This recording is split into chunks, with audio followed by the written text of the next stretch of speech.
검찰의 판사 사찰은 사법부 독립과 법치주의에 대한 도전이며 민주주의의 근간을 흔드는 중대 사안입니다. 어제 공개된 대검의 관련 문건은 그런 우려를 자아내기에 충분한 것이었습니다. 그렇게 중대한 사안을 국회가 조사 확인하고 제도적으로 정리하는 것은 너무나 당연한 일입니다. 그러나 야당은 그렇게 심각한 문제마저 정쟁이나 정치 게임으로 끌고 가려 하고 있습니다. 추미애 법무부 장관의 윤석열 검찰총장에 대한 직무정지 명령 등으로 인한 법치문란 사건 진상규명을 위한 국정조사 요구서를 오늘 오전 중으로 제출할 예정입니다. 이번 사태에 대한 국정조사 요구를 하니 민주당이 신속히 협의에 응해서 빠른 시간 안에 국정조사가 진행될 수 있기를 바랍니다.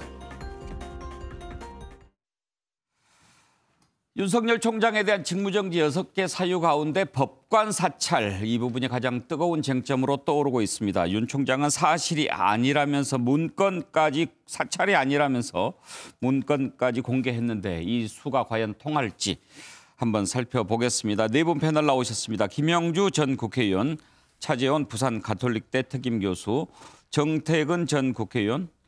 정 의원 오늘 옷을 아주 푸근하게 입으셨네요. 네. 예. 윤기찬 국민의힘 법률위원회 부위원장 나오셨습니다. 어서 오십시오. 김영주 의원, 네. 사찰인 것 같습니까? 아닌 것 같습니까? 사실은 이제 사찰을 하려 그러면 이제 정치적 의도에 따라서 이렇게 뭐 도청, 감청 이런 걸 해야 되는데 사실은 검사들이 판사들을 어떤 뭐 말하자면 미행을 하거나 도찰하는 쉽지는 않을 것 같다고 생각이 듭니다. 그럼에도 불구하고 그동안에 이제 지금 이제 말하자면 수사정보정책단, 뭐 말하자면 담당관실로 바뀌었습니다만은 그 부서 자체가 원래는 옛날에 근원적으로 보면 온로비 사건을 거기서 터뜨린 적이 있거든요. 김대중 정부 때. 그렇기 때문에 말하자면 그 전에 이름도 기억이란 단어가 들어갔기 때문에 사실은 그런 의미에서 아직도 물론 문무일 총장 이후에 이 조직이 만들어졌습니다. 그러니까 슬림화되면서 만들어졌습니다만 여전히 이 자료 예컨대 이런 게 있습니다. 우리 법 연구의 판사인데 합리적이다.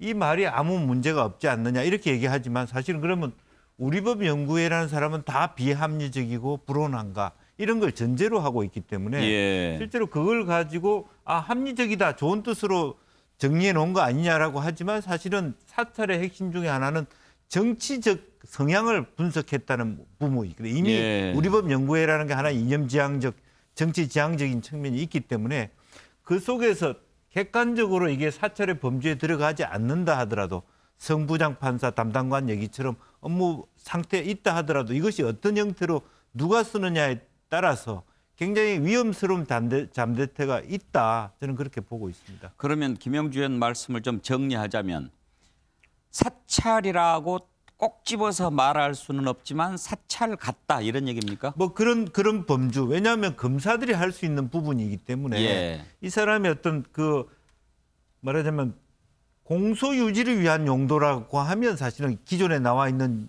그 정보만 취합했다 그러면 사실은 그것도 한목적적이라고 할 수 있습니다. 그러나 이 자료들이 모아졌을 때 말하자면 무리를 비웠던 판사들을 자료를 갖고 와서 덧붙여 놨을 때 그것이 나중에 어떤 용도로 쓰여질 수 있을지에 대한 그런 문제는 남아있다. 저는 그렇게 봅니다. 그러면 윤기찬 부위원장한테 한번 물어보고 싶습니다. 이제 변호사시니까.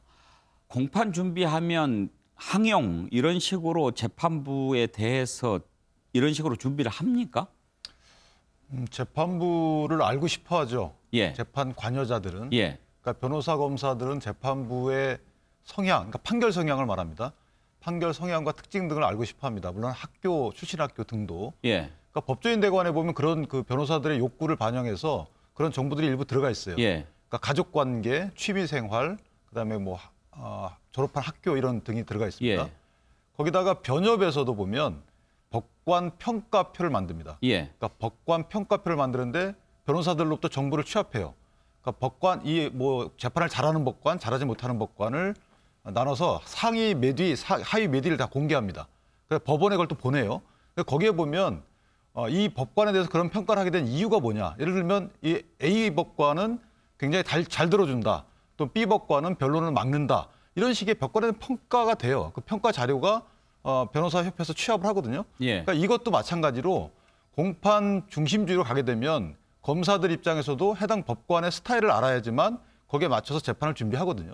그래서 검사 그 해당 수사정보 담당관이라는 사람이 말한 것 일부 이해는 돼요. 예. 그러면 이 해당 목적은 정당하다 봅니다, 저는. 그런데 이 수집한 그 수사정보 담당관실 여기서 하는 업무인가 이건 이제 직제상 이걸 한번 따져봐야 되는데 이 검찰 규정이 있어요. 거기에 보면 언론이나 그 정기간행물 이런 데 드러난 자료들을 수집 분석 검증할끔 돼 있는 이런 업무 분담이 있습니다. 근데 여기에 이제 재판부에 대한 재판 스타일이 수집 대상 정보에 포함되느냐는 사실은 애매해요. 그래서 이 부분은 클리어하진 않지만 남용의 위험성이 있어 보입니다. 제가 보기에도 아름답거나 적절해 보이진 않지만 이것이 과연 직권남용죄에 해당하는지 또는 징계 사유에 해당하는지는 저는 부정적으로 생각합니다.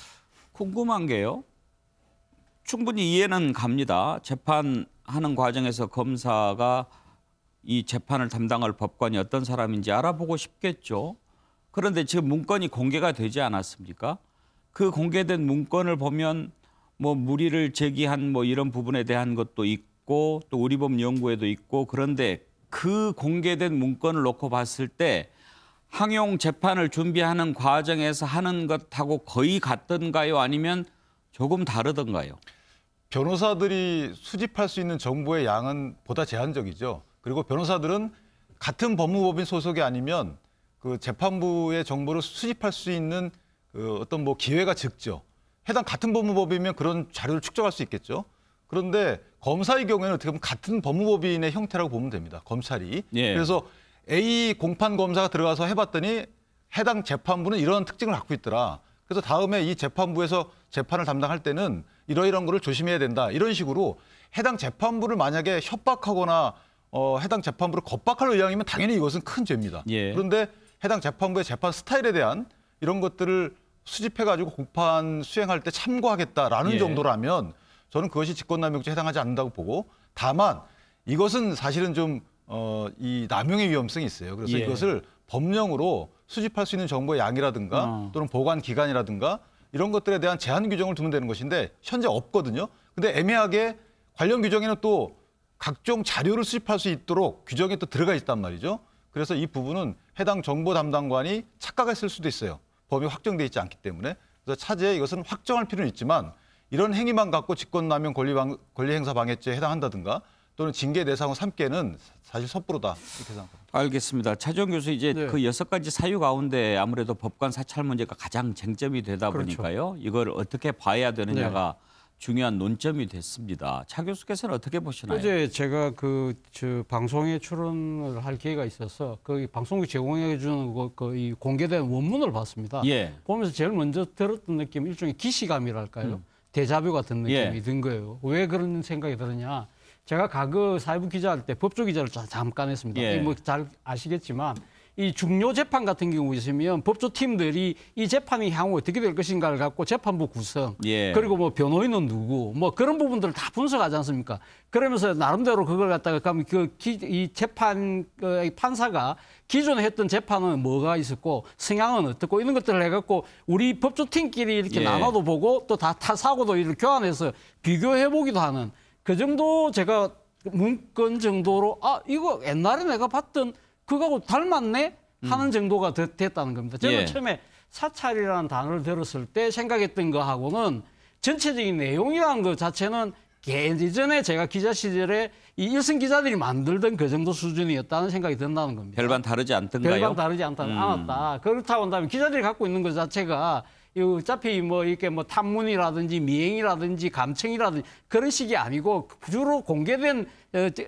그 정보를 중심으로 하기 때문에 저는 뭐 그 정도 수준이 아니었나 생각이 드는데 문제는 이 뭐 두 분이 앞서 말씀하셨지만 문제는 이 만든 의도 자체가 과연 순수하냐는 부분입니다. 앞서도 뭐 말씀하셨지만 뭐 무리야기 법관이라든지 우리법 연구회지만 합리적이다 이런 이야기식의 이야기들은 상당한 편견을 갖고 지금 바라보고 있다는 거잖아요. 그렇다고 한다면 이 검찰이 이야기하는데도 공소 유지를 위해서 필요했던 간행이라고 하지만 이건 분명히 잘못됐다는 생각이 듭니다. 예. 그렇다고 한다면 문제는 그렇지만 이 잘못된 간행은 앞으로 그러니까 개선하고 그러니까 바꿔나가면 될 문제지만 이것이 과연 검찰총장의 직무를 배제할 정도의 사유가 되느냐. 그거는 일종의 약간은 조금 지나친 그 측면이 있는 것이 아닐까라는 게 제 판단입니다. 예.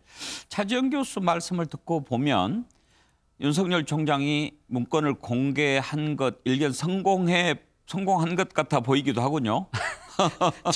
저는 사찰이라는 단어를 처음 들었을 때 그 내용 자체가 갖고 있는 그것이 과연 어떤 것일까? 사찰이라고 제가 생각했던 이 상상했던 거에 비해서는 게 많이 좀 약했다. 선글라스, 그러나 그거 자체가 가로등. 만든 의도 자체는 한번 분명히 검증할 필요는 있지만 그것이 지금 현재 이 엄청난 이 풍파를 갖고 오고는 이 총장 직무 배제까지 갈 수 있는 사안일까라는 저는 좀 고개를 갸웃고 있습니다. 알겠습니다. 정태근 의원 견해 들어볼까요? 뭐 결론적으로 사찰도 아니고 더더군다나 불법 살찰도 아니다. 이 문제를 저희가 막연한 기준으로 얘기할 것이 아니라 과거 법원의 판례에서 불법 사찰의 기준이 뭐냐라는 판결이 나와 있는 게 있습니다. 대표적인 게 무슨 판결이냐면 우병우 민정수석에 대한 판결을 할 때에 불법 사찰이라고 하는 것은 목적성의 불법성, 즉 내가 이득을 얻기 위해서 정보를 수집하거나 상대방을 탄압하거나 불이익을 주기 위해서 정보를 수집한 것이 불법 사찰이라고 보는 거예요. 두 번째, 과연 이 정보를 수집하는 행위가 공무원의 직무 행위에 범죄에 들어가냐 아느냐 이걸 따지는 겁니다. 그래서 이 문건을 작성한 성상욱 부장검사가 그 원문을 제가 쭉 봤는데요. 이분이 수사정보 2담당관이거든요. 실제로 검찰청 사무기구에 관한 규정에 이 수사정보 2담당관의 업무가 나와 있어요. 그 내용에 보면 공판 중인 사건 관련 정보도 포함되도록 나와 있어요. 두 번째로 이 수사정보 정책관실의 업무법에 관한 지침이 있습니다. 거기 중요 중 한 내용 중에 하나가 공소 유지와 관련된 업무가 있어요. 그러면 법무부 장관이 이 문제와 관련해서 불법 사찰이라는 프레임, 그런 규정을 하려면 법에 근거해서 하라 이거예요. 법에 우리의 판례에 보면은 이것이 정보 수집이 불법적이냐, 목적이 불법적이냐 라는 것들을 기준으로 얘기하는데 그 어디에도 해당하지 않는데 법무부 장관이 불법 사찰이라고 먼저 규정한다? 그래서 저는 판사 출신인 법무부 장관은 저렇게 법을 자의적으로 해석하나? 그런데 의도가 있다는 겁니다. 사찰이란 얘기를 꺼내야 이 문제에 대해서 사찰 프레임을 갖고 뭔가 분위기를 반전시킬 수 있지 않은가. 그러니까 그것을 가지고 민주당의 총공세를 취할 수 있는 것이 아닌가. 그래서 전체적으로 법무부 장관이 폭거를 진행하고 있음에도 불구하고 그것이 문제가 아니라 지금은 사찰인가 아닌가를 따져야 된다라는 식으로 좀 전환시키는 의도가 있는 거죠. 프레이밍이다. 그럼요. 자, 지금 사찰을 놓고 이렇게 이제 뜨거운 상황입니다. 이게 왜 중요한가 하는 부분. 이 다음 주가 이제 운명의 한 주가 되겠지요. 일단 다음 주 월요일 30일 가처분 신청 윤석열 총장이 추미애 장관이 내린 직무집행정지에 대해서 취소 신청을 했는데 그 부분에 대한 재판이 그날 열리고요. 그리고 12월 2일 이제 징계위원회가 열립니다. 이 부분 전망을 좀 잠깐 해보겠습니다. 윤기찬 부위원장 보시기에 가처분 신청은 받아들여지는 경우가 상당히 많지요. 임시주의를 정하는 가처분이기 때문에 이제 소위 말하면 검찰총장의 직무정지 처분, 효력정지 가처분이거든요. 그 효력을 정지시켜달라는 가처분이라 특히나 임기제고 인사와 관련된 부분들은 인용되는 경우가 많이 있어요. 가처분에서는 1심이 끝날 때까지는 그 인용 상태로 지나가는 경우가 많이 있기 때문에 이번의 경우에도 특히나 30일로 신문기를 정한 것은 저는 인용될 가능성이 상당히 큰 징조다 이렇게 생각을 합니다. 신문기를 빨리 앞당겼다는 것은 그만큼 빨리 직무로 복귀시키려고 하는 의도가 있어 보인다 이 말씀인가요? 왜냐하면 추 장관께서 실수하신 부분 중에 하나는 사실은 의견 진술 기회를 줬어야 돼요. 처음에 한번 대면 조사는 안 하겠다고 했던 것이지 조사 자체를 거부한 것은 아니거든요. 근데 의견 진술 기회를 주지 않은 것은 행정 절차법상 상당히 문제가 있습니다. 그래서 이 부분은 절차상 흠결이 명백하기 때문에 이거 하나만 갖고도 제가 볼 때는 가처분이 인용될 가능성이 크다. 그러니까 실체적 관계를 따지기 이전에 절차적 흠결이 명백하기 때문에 이 부분은 사실은 재판장 입장에서는 피해나기가 어렵지 않나 생각합니다. 가처분 인용될 가능성이 높다 이렇게 보셨고요. 그리고 지금 12월 2일 징계위원회가 열리거든요. 법무부 장관이 위원장이더라고요. 네. 어느 수준의 징계가 나올 것으로 예상하십니까? 그러니까 그 현재 검찰총장에 대한 징계 그 양정 유형을 보면 일단 해임 있고요, 면직, 그다음에 감봉, 정직, 뭐 견책 이런 게 있습니다. 그런데 해임과 면직은 사실은 제가 볼 땐 추 장관께서는 그런 쪽으로 불법성이 강하다 이런 취지로 말씀하셨기 때문에 아마 해임 면직 쪽으로 의견을 내실 가능성이 커요. 본인은 참여하지 못하지만. 그런데 위원회 입장에서 그렇게 가기는 쉽지 않습니다. 왜냐하면 법무부 자체가 이걸 고발한 게 아니고 수사 의뢰를 했어요. 그 말은 뭐냐면 수사 의뢰라는 것은 통상 통보와 비슷하게 증거가 명백하지 않은 경우에 합니다. 기관 입장에서. 그러니까 모순적인 거예요. 이렇게 강하다라고 말씀을 주셨으면서도 그럼 고발을 했어야 됩니다. 그런데 고발하지 않고 수사 의뢰를 했다는 걸로 볼 때 객관적인 증거가 그렇게 명백하지 않는 경우에 해당하지 않느냐. 그렇다면 징계심의위원회의 심의 중에 윤석열 총장이 참석한 걸로 보이는데 할 걸로 해서 만약에 적극적으로 변소를 하게 되면 저는 해임 면직은 사실상 안 될 것이고 정직 여부가 정직 1개월에서 6개월 사이에 양정이 정해지는데 정직 여부가 관건이 아닐까 개인적으로 그렇게 생각합니다. 차지원 교수 전망은 어떻습니까? 모르겠습니다. 지금 이 윤기차 변호사가 법조인이기 때문에 상당히 전문적 식견을 갖고 이야기를 하시기 때문에 저는 상당히 일리가 있지 않나 하는 생각이 듭니다만 그럼에도 불구하고 추미애 장관이 이렇게 강공 모드를 취했는데 과연 정직 정도에서 끝낼까?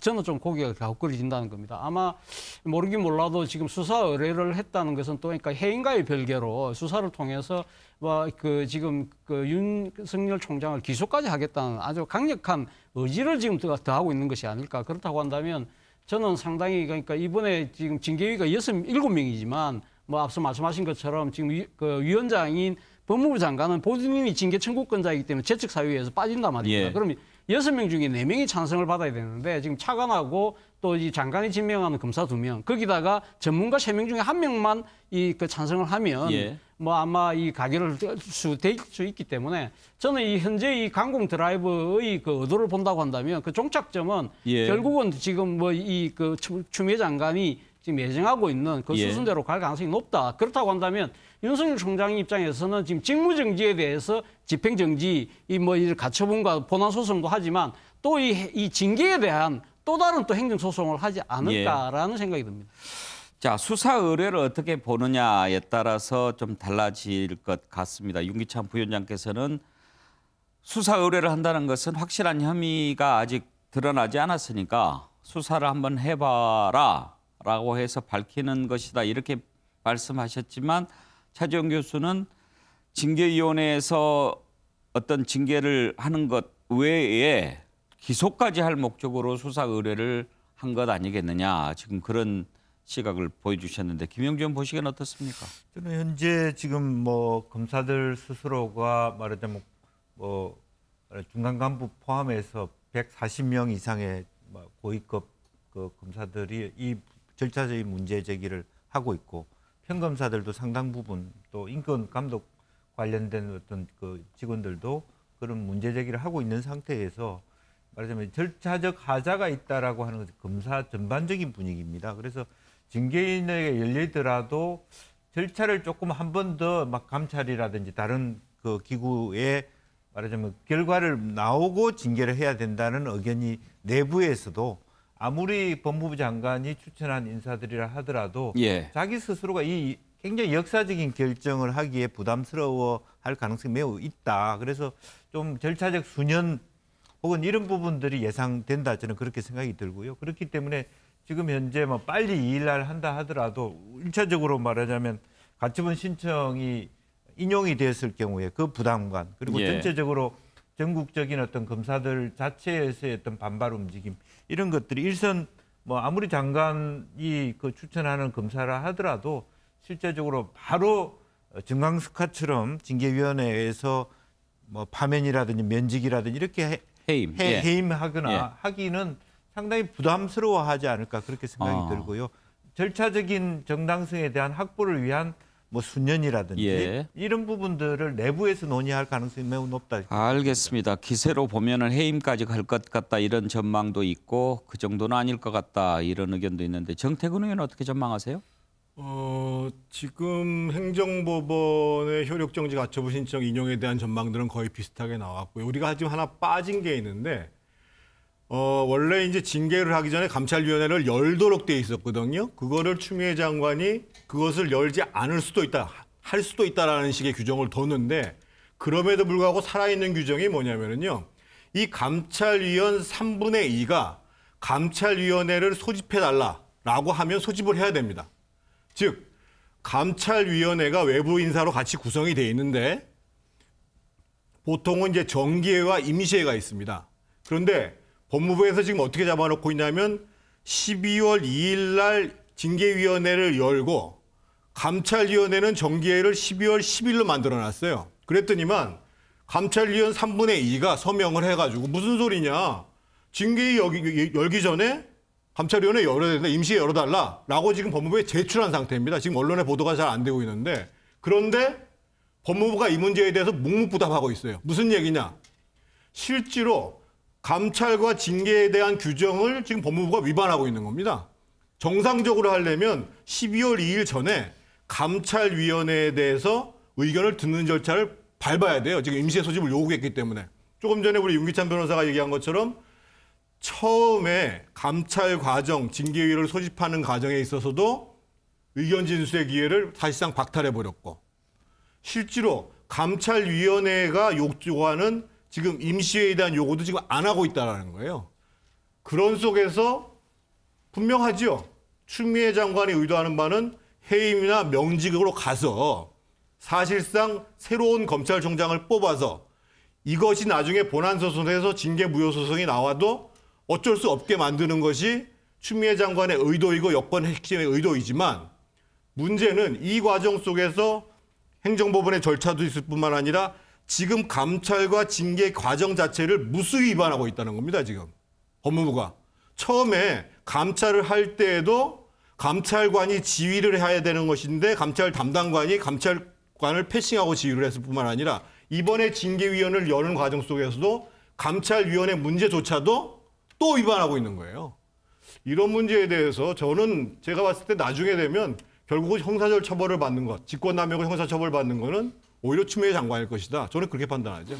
예, 자 어떻게 결론이 날까요? 페이지를 넘겨서 생각해 보겠습니다.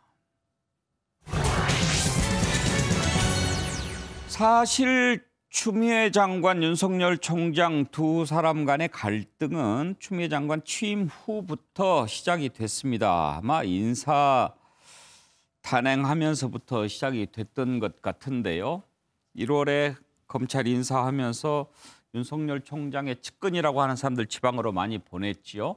그리고 나서 검언유착 사건 관련해서 이번에 6가지 사유에도 들어갔는데 검언유착 사건에 대해서 윤석열 총장이 제대로 하지 않은 부분 그리고 또 한명숙 전 총리에 대한 부분도 제대로 하지 않은 부분 이런 부분들이 아마 파국의 서막이 아니었나 그렇게 보는 시각들이 많습니다. 그러다가 여기까지 왔는데요.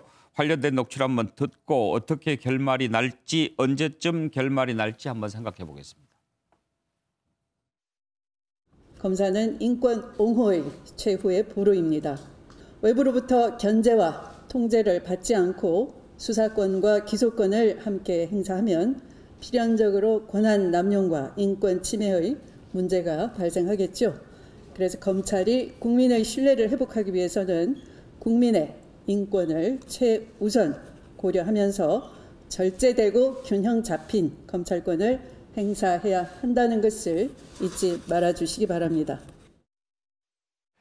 우리 헌법의 핵심 가치인 자유민주주의는 평등을 무시하고 자유만 중시하는 것이 아닙니다.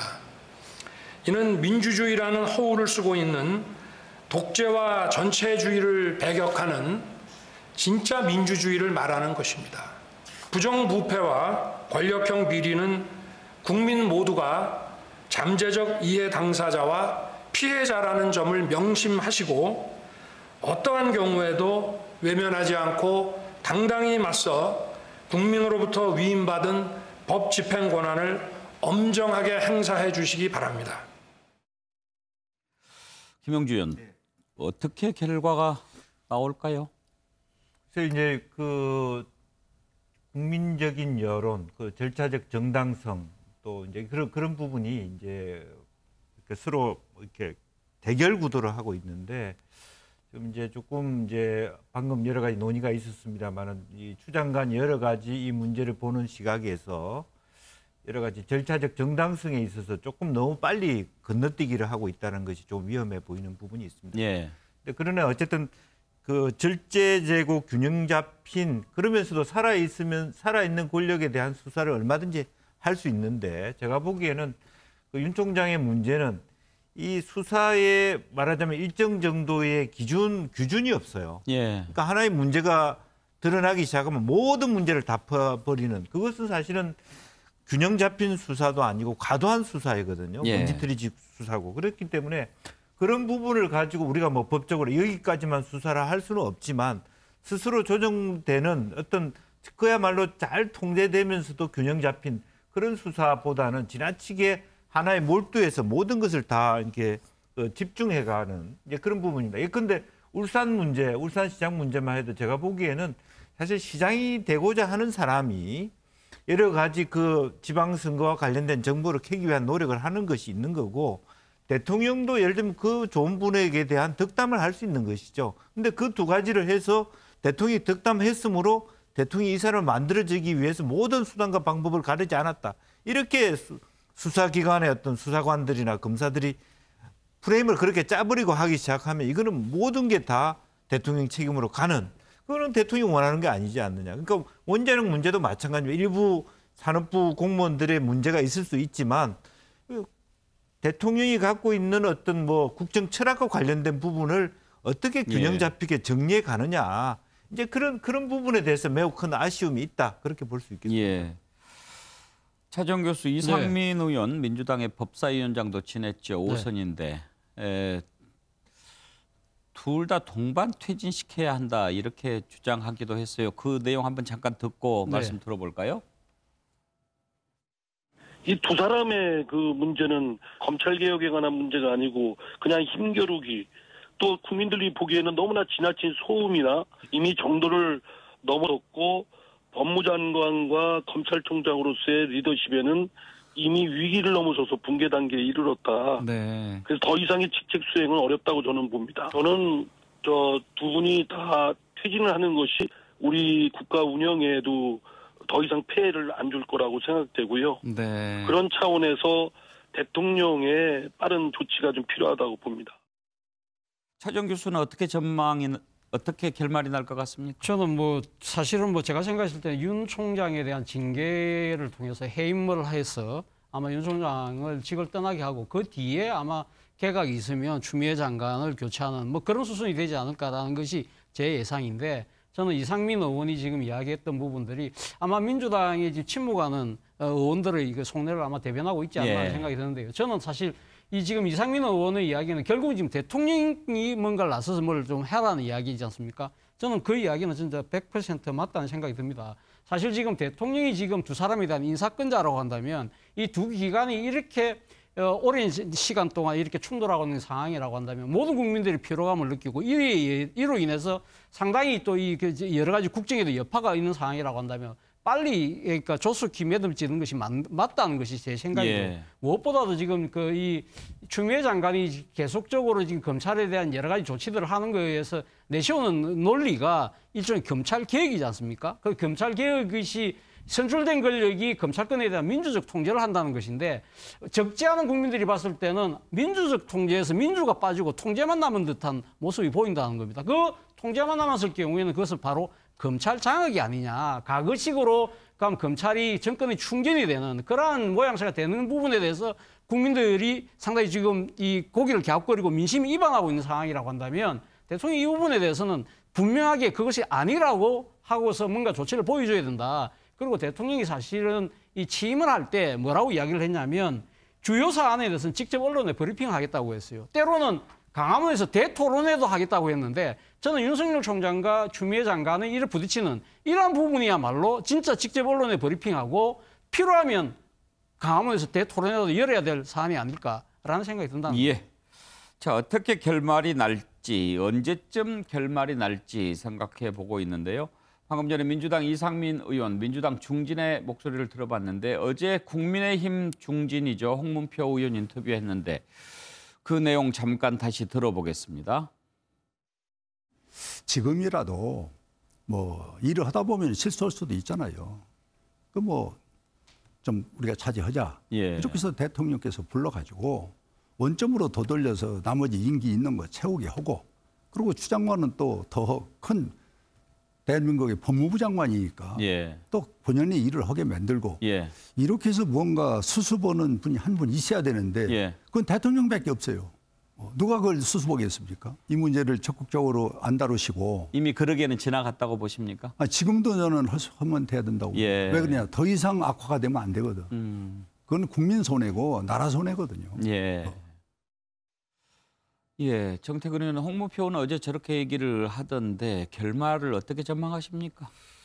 국민의힘 중진 의원이 저렇게 아니한 생각을 하고 있으니까는 국민의힘이 무력감에 빠지는 겁니다. 저는 추미애 장관이 앞장서서 검찰을 장악하려고 합니다만 지금 윤석열 검찰총장을 축출하고자 하는 것은 민주당 여권 핵심에서는 장기 집권을 해나가는 데 있어서 윤석열이야말로 최대의 장애물이고 검찰을 충성스러운 자신들의 얘기에 따르는 조금 전에 차재훈 교수가 장악이라는 표현을 듣는데 그렇지 않으면 우리 계속 집권하기 어렵다라는 판단을 하고 있는 거예요.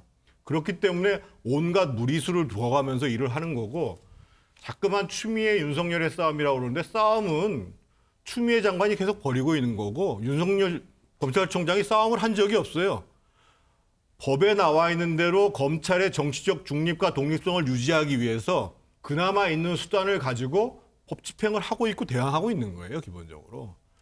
저는 이 문제와 관련해서 단순하게 문재인 대통령께서 불편한 일은 계속 침묵하고 있다라는 수준으로 과연 볼 것인가. 본인이 직접 이 문제와 관련해서 윤석열 당신 내가 신뢰하기 어려워. 이전에 노무현 대통령이 얘기했던 것처럼 본인이 그러면 대통령 본인이 책임지는 자세로 그렇게 정리할 것이 아니라고 한다면 결국은 징계위원회에서 징계가 나오고 그것을 내가 법적 절차에 따라서 승인할 수밖에 없다. 이런 식으로 나온다. 뭐 결과야 마찬가지겠습니다만 저는 대통령으로서 책임지는 리더십이 아니라고 보여지거든요. 그래서 제가 지금 제기하는 문제는 뭐냐. 국민이 봤을 때 정말 검찰의 독립, 검찰권의 정치적 중립 이 기준으로 봤을 때 지금 윤석열 총장이 물러나는 것이 맞는가 그렇지 않은가에 대한 기준을 가지고 우리는 판단할 수밖에 없고 야당도 그 문제에 대한 기준을 분명히 해야 된다. 저는 이렇게 말씀을 드리는 겁니다. 어떻게 결말이 날 것 같냐 전망을 부탁을 드렸는데 이번에도 문제 제기로 마무리를 하셨어요. 윤기찬 부위원장 전망 들어볼까요? 저는 이상민 의원께서 하신 말씀이 저는 그 여권의 목표라고 봐요. 동반 퇴진이 애당초에. 그러니까 윤석열 총장에 대한 징계 등이 이루어지고 나서 직무집행이 정지되든 해임이든 정직이든 면직이든 그리고 나서 대통령께서 아마 개각을 통해서 추미애 장관을 퇴진시키는 근데 그 사이에 있어야 될 게 있죠. 공수처 법안이 통과되는 겁니다. 그래서 공수처가 출범하게 되면 모든 그 공수처 수사 대상에 대한 수사는 정보 및 수사는 다 공수처로 넘어가거든요. 그렇게 되면 검찰은 그 뒤에부터는 총장을 바꾸거나 검찰을 뭐 장악하거나 개혁하거나 할 이유가 없어져요. 그래서 그런 일들이 벌어지면 대통령께서는 아마 추 장관을 개각 대상에 포함시킬 것이다. 그래서 문책성 개각이든 뭐든 해서 공평하게 두 분을 다 퇴진시키는 모양새를 취하지만 그것은 애당초 여권의 목표였지 않느냐라는 게 제 개인적인 생각입니다. 네. 자, 그러면 윤석열 총장 앞으로 어떻게 될까요? 향후 거취에 대해서 벌써 얘기가 나옵니다. 곧바로 정치에 뛰어들 수 있을까요? 뛰어든다면 또 어떻게 될까요? 오면은 잘 모셔야 한다 이런 얘기도 나오고요. 관련된 녹취를 잠깐 들어보죠. 나는 그 윤 총장을 검찰총장으로 보지 정치를 하겠다는 사람으로는 보지 않습니다. 정치를 안 할 거다. 예. 아니 정치를 하고 안 하고 만약 7월에 임기를 마치고 야당에도 오면 우리가 잘 모셔야죠. 예.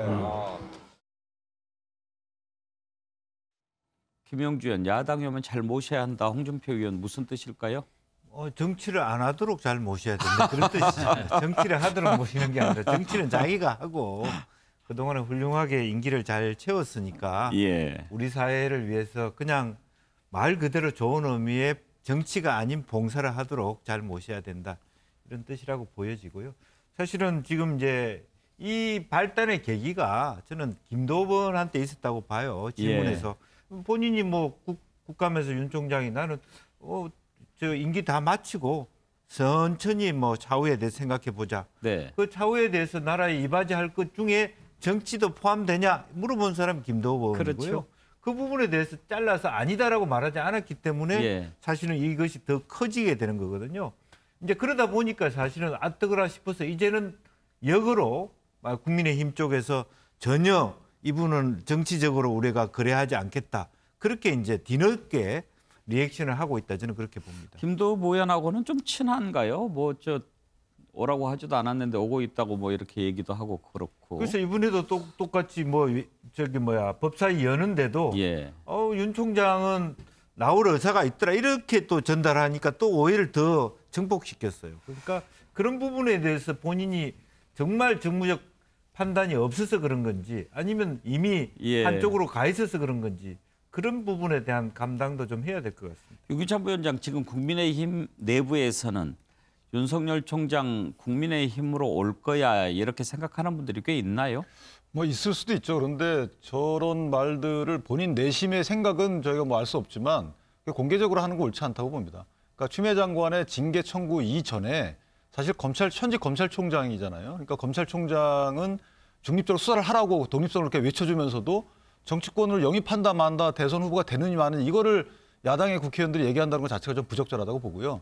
또한 징계 처분을 받게 되면 면직 처분을 받게 되면 공무원에 임용될 수가 없다는 조항이 있어요. 국가공무원법에. 근데 그 공무원에 선출직 공무원도 포함되는지 여부에 대해서는 뭐 다툼이 있고 연구해봐야 되지만 저게 결격 사유가 될 여지도 없지 않아 있거든요. 이것이 정치적 결격, 법적 결격은 뒤늦게 찾아본다 하더라도 그런 여러 가지 문제 때문에 사실은 쉽지 않을 가능성도 있기 때문에 그 정치적 앞으로 행로는 좀 난망이다 이렇게 저는 생각합니다. 앞으로 더 지켜봐야 될 이유가 하나 더 있군요. 네, 오늘의 이슈 여기까지 하겠습니다. 네 분 패널 수고하셨습니다. 네.